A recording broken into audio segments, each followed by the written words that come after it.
So these are always my least favorite videos to make. Klay Thompson suffers an Achilles injury, a season-ending Achilles injury, on the leg opposite of where he tore his ACL. It's just a total gut punch, man. And now I have to make the awkward transition from feeling for the guy and hoping that he's going to be okay, and now talking about the basketball stuff, because as heartless as it feels, that stuff matters when something like this happens. So Klay is now going to be back in the NBA, at the age of 30? Or actually 31. And he'll turn 32 during next season. I don't think he's going to be worse. Well, I mean, he's now had 2 significant lower body injuries on both of his legs. So I would like to think that Klay is going to be fine. I mean, ACLs and Achilles, well, the Achilles is scarier than the ACL. We've seen enough people come back fine from an ACL. They have said that this particular Achilles injury, he's expected to come to a full recovery, so hopefully we will be seeing 31 and 32-year-old Klay Thompson doing what he normally does, which is, of course, be one of the best shooters of all time. And still, hopefully, moving around off the ball and having defenses collapse onto him, and he'll have his big games without even touching the ball that much. But I guess that's the first fear. Is he still going to be as effective changing direction and just moving around off the floor the way he does? Because that's what really makes him great. I mean, there are great shooters who don't have Klay's combination of off-ball movement plus size. So we hope. We definitely hope. Now, for the Warriors, they're going to apply for the disabled player exception. That's worth $9 million. You can sign, trade, or claim a player to a 1-year contract with that. They do have their $17 million trade exception as well. I don't know how the luxury tax would be affected by those. I mean, you can get a guy, but it's still going to count on your money. So the Warriors are already very expensive. We'll see how all that plays out. If they have to do something to get under the luxury tax, if they care about that, I don't know. To speculate on potential options with that trade exception, the $17 million, I mean, I figure if the Warriors attach one of their own picks to the $17 million, they could get somebody. I mean, it has to be somebody making below $17 million. There's no 125% rule or whatever. And it's going to be names that I've talked about it a few times for this sort of thing. There's Evan Fournier, maybe Eric Bledsoe. Schroeder's gone. He could have been an option. Maybe Kelly Oubre. I mean, we already saw a thing that the Thunder would be willing to move him for a first, and that kind of fits in perfectly. But then Golden State would have to extend him, and who knows what Oubre's market would be, but again, they're already living in luxury tax land. And Taurean Prince could be another one if the Nets just wanted a pick out of him. But there's reason to think Taurean Prince could be all right for Brooklyn.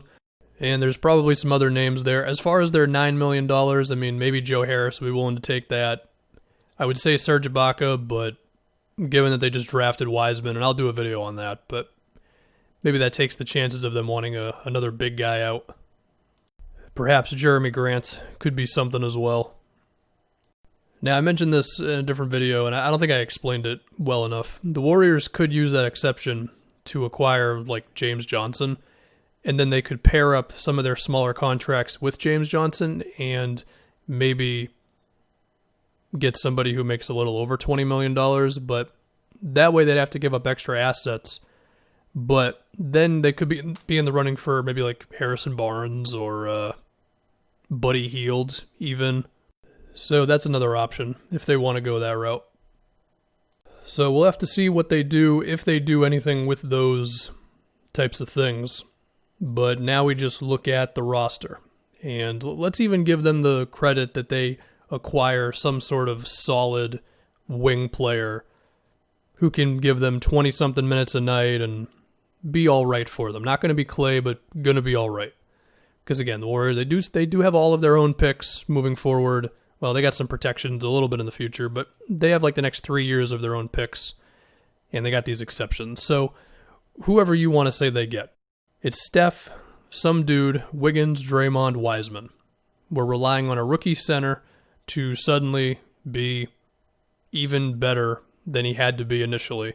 And I don't want to go too deep into it because I want to save that for the Wiseman Warriors video specifically, but Wiseman's not talked about as a good defensive player. Okay, his awareness, defending the pick and roll, stepping up on screens, all that stuff, he has to get better. He should help them out offensively, running the floor, getting offensive rebounds, that sort of thing, and you assume he's going to play a good amount of minutes. As far as the second unit is concerned, well, actually, let me back up. Still questions about Wiggins. We don't know what we're going to get out of him. I mean, part of how you could talk yourself into Wiggins on this Warriors team was Steph and Klay doing enough to generate open looks for Wiggins, and now, of course, Klay is gone.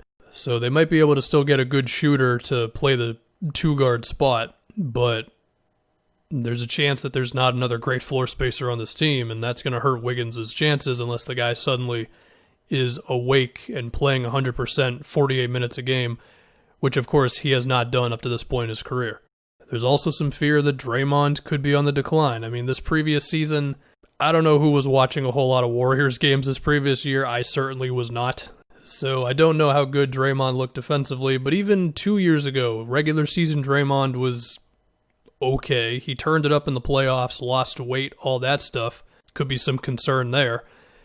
We assume Steph is going to continue being one of the best players in the league, but there's fear with this Warriors team. I mean, you go down the list, like, okay, Pascal had a good rookie season, more of an inside scorer than a shooter. We'll have to see how that works. Now with Wiseman and Draymond there, that's another thing.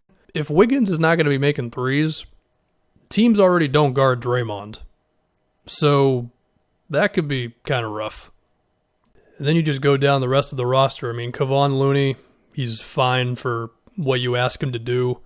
Jordan Poole, he was inefficient as hell last season. And between all these other guys, I mean, I think Damian Lee could be something. But besides that, it's not looking great. Now, as far as the two guys they drafted last night, the first one, his first name is Nico. His last name looks like Mannion. It might not be that, I don't know. He is a 6'3" point guard who's supposed to be a very, very good passer and might have some potential as a shooter off the dribble. I haven't seen anything from the guy. I'm just going off of what people who know about him are saying about him. So take that for what you will. And the second guy they picked, whose first name I believe is Justinian, is a 6'7" shooter at the two-guard spot. He shot 41% from three in 129 career games. So he could be a player right away, maybe. I mean, if you were going to look for your Klay Thompson type of player, well, that's about as close as you're going to get. So we'll see. I mean, maybe those two can step in and be really good for Golden State right away and help some of this. But even then, the ideal scenario would be Klay still being there while those two are really good for you.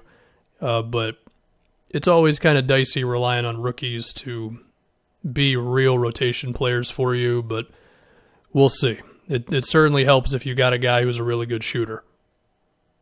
So the Warriors have quite a few things that need to go their way. If all of them end up being good in terms of Wiggins is better, Wiseman is an impact guy, like a real impact guy day one, and is not as bad defensively, and Draymond is as in shape as ever, and you get a good player on the exceptions, and the rookies are good, and you have like Pascal and the Damian Lee kid who are good, and all that goes well, then maybe the Warriors could still be a top 4 seed in the West.